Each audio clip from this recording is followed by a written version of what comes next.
guys, welcome back to Vlogmas Day 8, right? Really quickly, I just wanted to touch base with you and share a little bit about Christmas traditions growing up. A lot of these traditions are no longer, we don't do these anymore just because it was more so something that was done in Mexico, and we just don't have family here to do or to continue these traditions, so they've kind of just died down in the past few years. But growing up, we always spend our December and the first week of January in Mexico. My mom comes from a really big family. She has like 13-14 siblings, and when I was little, I think about 8 of those siblings had kids. So you can imagine how packed my grandma's house was growing up. It was crazy, but it was so much fun. Like, I just remember having a lot of fun, and them, like, the adults partying it up while the kids just ran around, and just, it was fun. So my grandparents' house was actually very tiny. Like, now that I think about it, I have no idea how we all fit in the house. I guess not everybody stayed there, but still, it's a very tiny house. Very, very, in Spanish, how we say, bien humilde, very poor.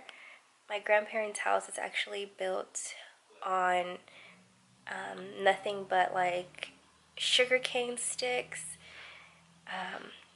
normal just like wood, cardboard for walls, and then their roof is made out of like tin. I'm not really sure if that's like the correct term to use, but I know in Spanish it's lamina. So, I mean, I guess it's like a tin-like material that they use for roofs. Over there, if any of you have ever seen like a poor community in Mexico, then I'm pretty sure you've seen and know what I'm talking about. We didn't have any running water when we would go. We didn't have like a normal bathroom. We had like a little outhouse. Is that what they're called? Just like a little house where they dig in the ground and you just like you do your business. As a kid, I think that was like the thing that I hated the most, using the restroom, because I was scared that I was going to fall in there. I didn't so much mind the fact that we had to boil the water in order to take baths, but I remember that vividly, that they had like this big old tina, like a big old tub for the kids. The kids would like bathe in that, and then the adults would just use the regular bathroom that they had. But yeah, oh my gosh.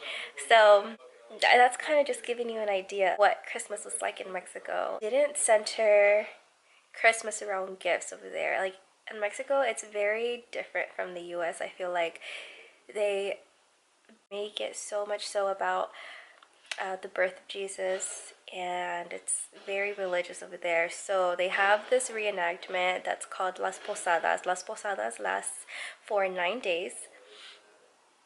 And those 9 days, pretty much they're reenacting the 9-day journey of the Holy Family to Bethlehem. So I think it's like every day it's something different, but I don't remember exactly how all of that is.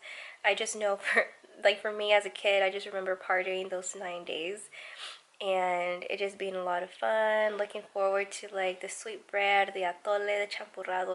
Christmas festivities in Mexico, they last up until January. So on the last day of Las Posadas, they put down baby Jesus to sleep, and then they wake him up on the 2nd of January.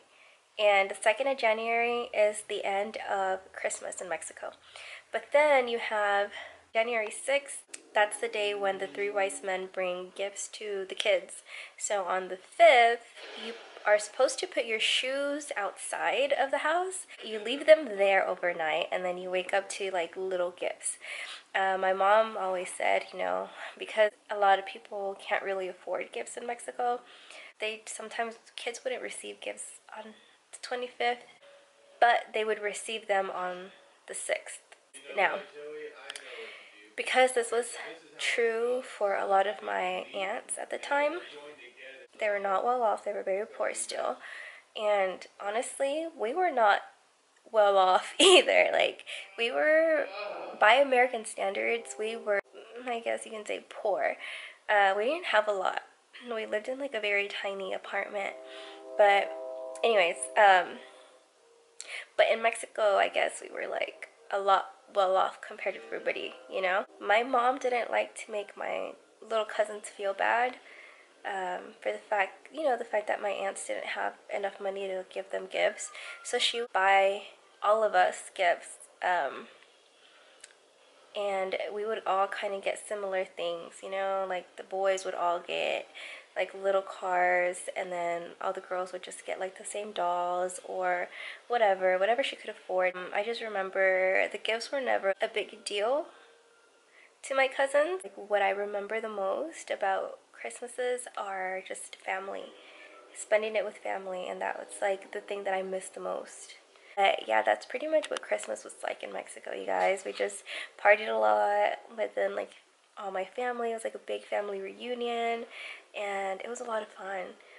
That's that's one thing that I miss a lot, and I really hope to be able to take Ari to experience Mexico in December, just that she has a better understanding about what Christmas really is about, and I don't want her to grow up feeling